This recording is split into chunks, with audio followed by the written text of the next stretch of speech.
Pembelajaran adalah kunci untuk membantu kita membuka pintu pengetahuan dan memahami dunia di sekitar kita. Melalui pembelajaran, kita juga banyak belajar dan mampu bertumbuh untuk mendapatkan kesuksesan di masa depan. Setiap langkah kecil membawa mereka menuju impian besar.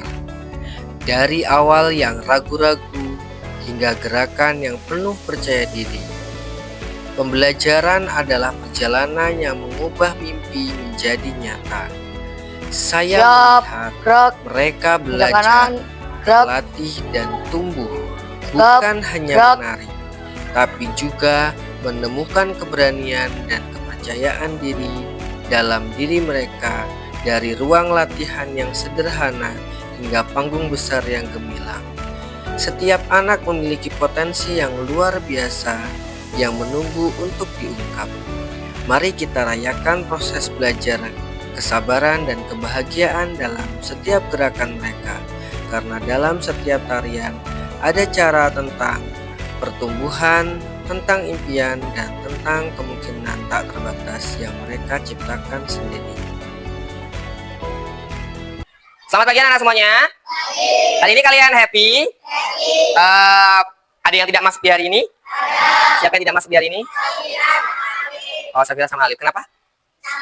Oh, sakit. Sudah ada suratnya, Nak? Belum. Oke. Mungkin nanti menyusul di hari ketika mereka masuk ya, Nak, ya. Sebelum kita mulai pembelajaran di hari ini, mari kita bersama-sama berdoa dipandu oleh Mas Bagas. Start. Let's read to pray together. To pray begin.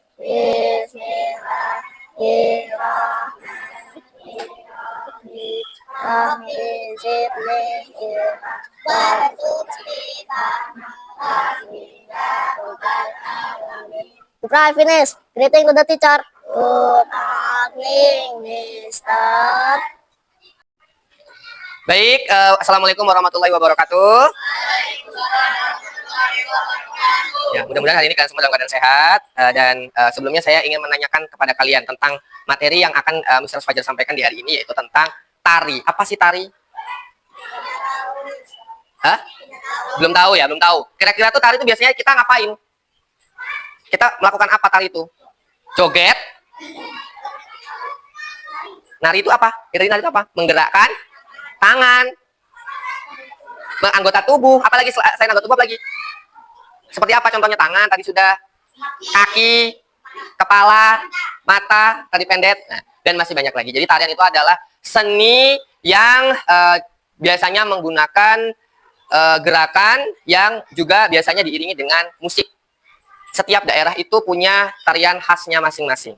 Nah, sekarang saya mau tanya ke kalian dulu. Kira-kira unsur-unsur apa saja yang harus ada dalam sebuah tarian? Ada yang tahu? Tidak tahu? Belum tahu? Yang pertama ada unsur wiraga. Wiraga itu adalah gerakan. Namanya tarian harus ada gerakan. Boleh gerakan mata, gerakan tangan, gerakan pundak, gerakan pinggang, gerakan kaki, gerakan badan, ya. Nah, kemudian ada lagi namanya wirasa, ya.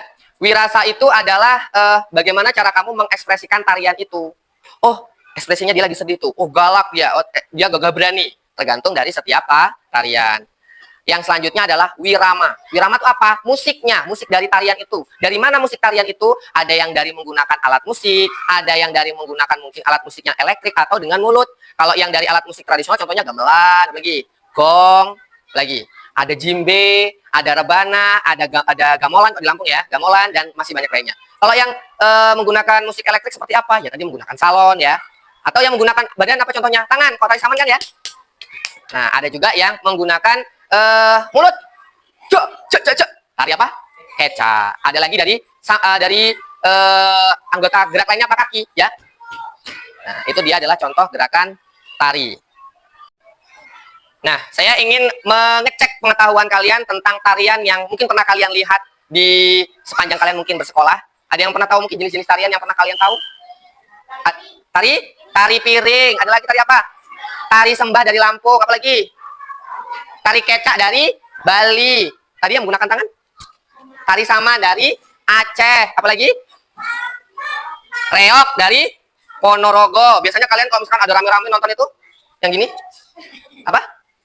Garanan. Ya, itu dia dari Jawa Timur. Dan masih banyak lagi tarian-tarian yang ada di Indonesia. Sebenarnya kita ini bersyukur karena negara kita itu punya banyak jenis tarian. Nah, hari ini kita akan belajar tentang tarian. Mungkin nanti kita akan lebih banyak berpraktek di luar.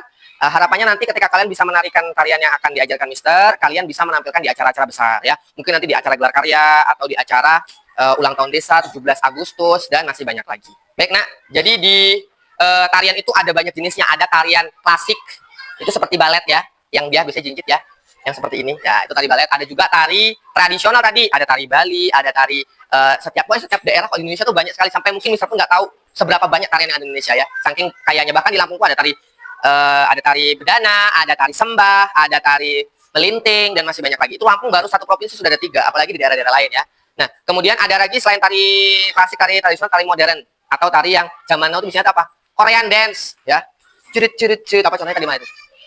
Korea. Apa biasanya girl band mungkin kalian senang dari Korea? Yang suka ngedance mana? Apa? Apa girl band dari Korea yang kalian tahu apa? Cewek-cewek itu? Blackpink. Nah, Ice Pop lagi, dan masih banyak lagi. Itu dia. Hah? Nah, itu adalah jenis-jenis tarian. Ada tari tradisional, ada tari klasik, ada juga tari modern. Dan coba kalian silakan keluarkan dulu buku kalian. Mungkin nanti kita bisa buka catatan terakhir lalu.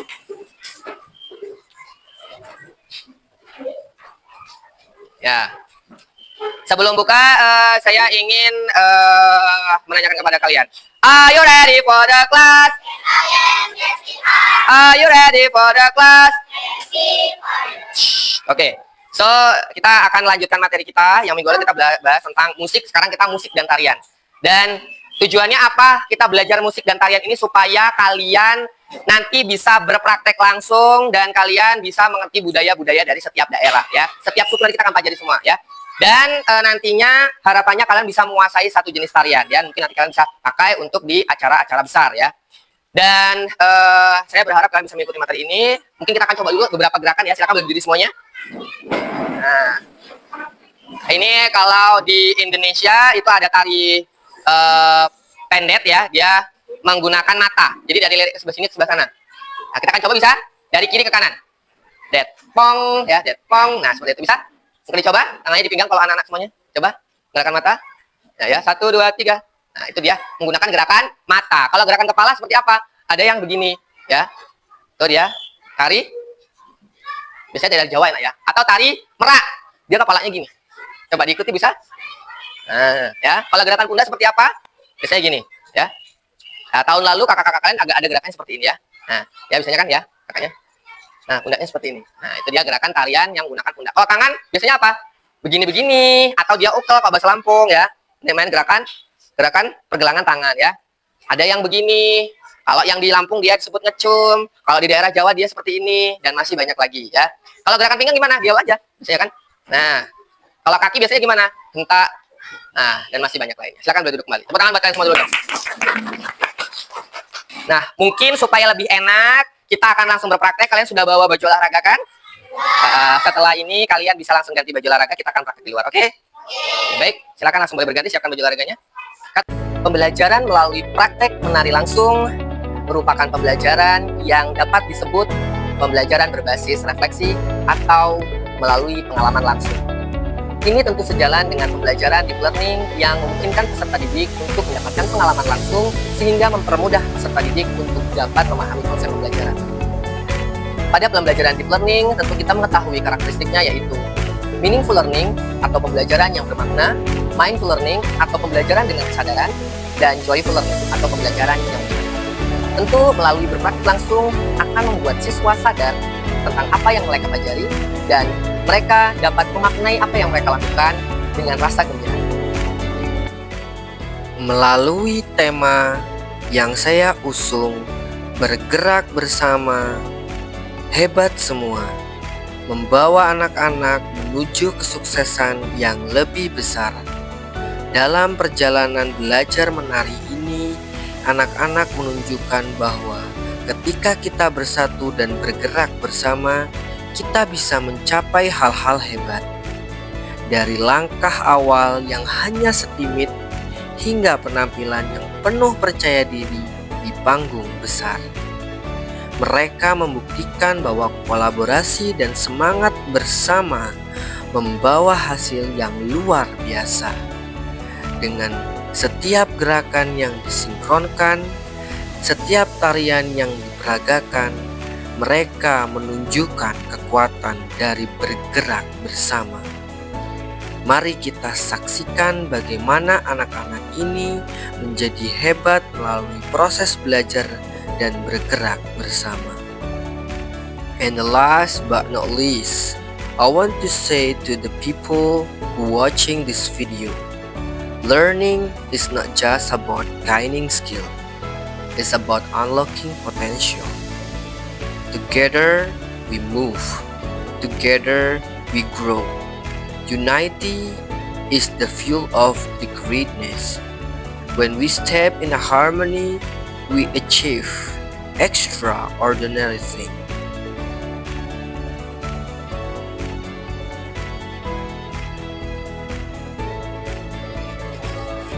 Saya suka pembelajaran menari ini karena menurut saya menari bisa mengekspresikan diri saya dan membuat saya bahagia.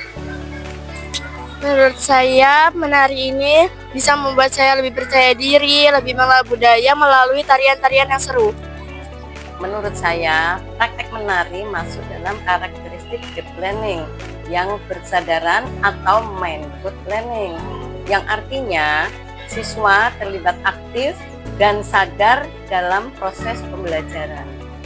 Semangat guru-guru hebat Indonesia, semangat Mr. Fajar, SD 2BS, bergerak bersama, hebat semua. Semangat guru-guru hebat Indonesia, semangat Mr. Fajar, SD Negeri 2 Bandar Sakti, bergerak bersama, hebat semua. Semangat guru hebat Indonesia, semangat Bapak Pandi Fajar Kurniawan, SD 2BS, bergerak bersama, hebat semua. Semangat guru hebat Indonesia, semangat Fajar, bergerak bersama, hebat semua. Yeay!